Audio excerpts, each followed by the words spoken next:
When reviewing a small or affordable car, the narrative is usually the same, wherein I say, you don't get this, this, and this, but that's fine because we all know this car is built to a price point. Now, some manufacturers try to hide that by slapping on tacky exterior kit that really doesn't do much for the car's functionality. But in the absence of bells and whistles and sheer size, it really boils down to good design in order for a car to stand out. And what we have here today is a fine example of good design, presenting the Kia Picanto EX Automatic.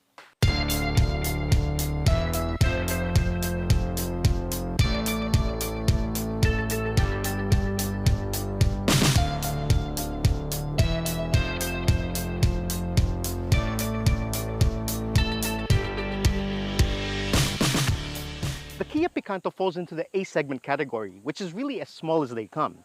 This competes with the likes of the Toyota Wigo, but this is still smaller in terms of length, width, and height compared to that. Now, the concern a lot of people have with cars this small is how well it'll protect them in the event of a collision. But you can rest assured that this is made of 44% advanced high-strength steel. Now, as expected, you don't get much in terms of exterior kit, but it isn't exactly bare bones. Up front, you get halogen headlights, fog lamps, and of course, the tiger nose grille. Now, along the side, you get these large windows. And in this case, I think that's noteworthy because the last thing you want with a small car are small windows because they'll make you feel extremely claustrophobic given its small cabin. Now, I don't usually talk about door handles, but compared to what you get from other cars in this segment, this is vastly superior. They're actual grab handles, which is something you don't see often in this segment. Plus, the doors close with a satisfying thud. Now, the Kia Picanto rolls on 14-inch alloys, which again are pretty small. But talking about good design, these look pretty good. Now at the back, there really isn't that much to talk about except for the fact that you get vertical taillights and a black garnish that surrounds the plate holder. But what I really like about this is just how fluidic everything is. They obviously didn't just slap on the essentials and call it a day. Everything is just so cohesive. Another thing I really appreciate is the fact that you get a trunk release over here, so you don't have to go inside to open the trunk. Now I mentioned earlier that this is a tad bit smaller than the Toyota Wigo, but that only gives you 115 liters of trunk space, while this gives you 200 liters.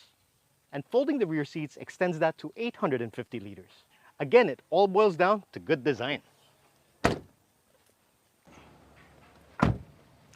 So again, this may be a small space, but it doesn't feel cramped or suffocating thanks to these large windows.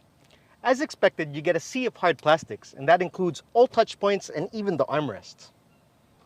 You also don't get a center armrest, which would have been a really nice touch. But at least you get 2 trays for storage, an aux input, a USB port, a 12-volt socket, and a cigarette lighter. I haven't seen that in a while. But despite all the hard plastics, everything feels solid and durable. Nothing feels flimsy or like it's gonna fall apart anytime soon. And given this small cabin, naturally ergonomics is really good as everything is well within reach.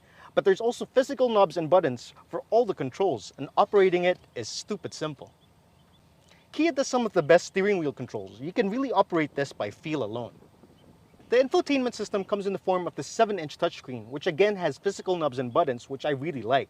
But aside from that, it comes standard with Android Auto and Apple CarPlay, and it even has a reverse camera with active guidelines. This is also hooked up to 6 speakers, so you get tweeters up front, which drastically improves front imaging. Now, you may be left wanting when it comes to low frequency response, but again, at this price point, what more can you ask for? The instrument cluster is mostly analog, but it does come with blackout gauges, and a multi-info display that shows you your outside temp, fuel mileage, fuel range, and trip meter. The seats are heat resistant and have white stitching, so they neither look or feel low rent. They're also quite comfortable, which isn't something I can say for some cars above the Kia Picanto's weight class. One odd thing I noticed is how the driver gets a vanity mirror, while the passenger doesn't. The rear seats are comfortable as you don't sit totally upright, and there is adequate head and leg room for someone who's 5'8". However, due to the car's narrow width, having 3 adults in there will be extremely a tight squeeze. You also don't get much in the way of amenities back there. No center armrest, no rear air vents, no charge ports, just the luxury of not having to use public transportation.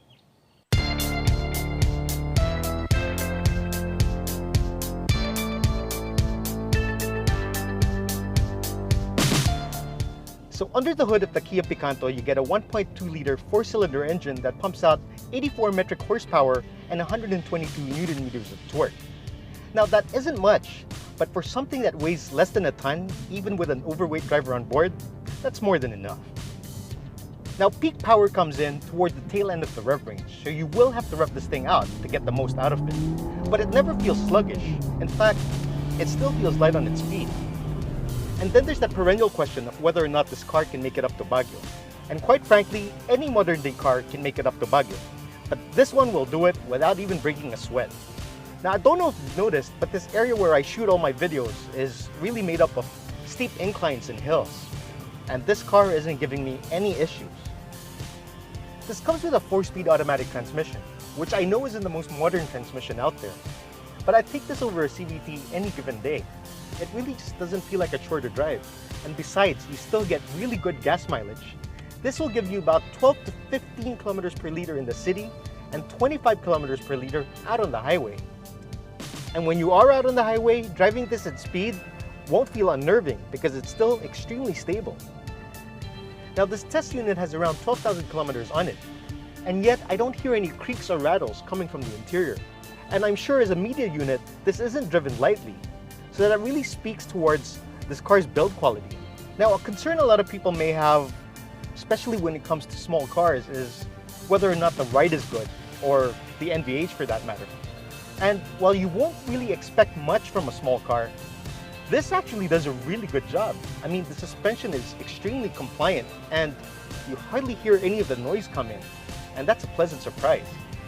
But really, the highlight of being behind the wheel of the Kia Picanto is just how easy it is to drive.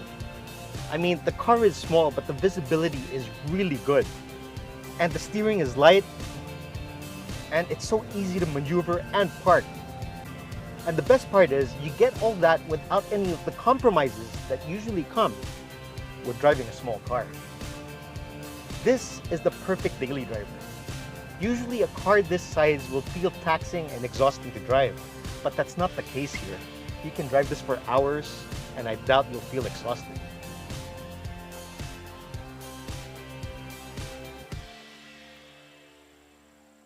The Kia Picanto EX Automatic can be yours for only 745,000 pesos. But I don't think this car should only cater to those of you who are on a budget. Because as far as I'm concerned, given its size, this is the perfect daily driver. And out of all the cars in this segment, I really think that this is the best one.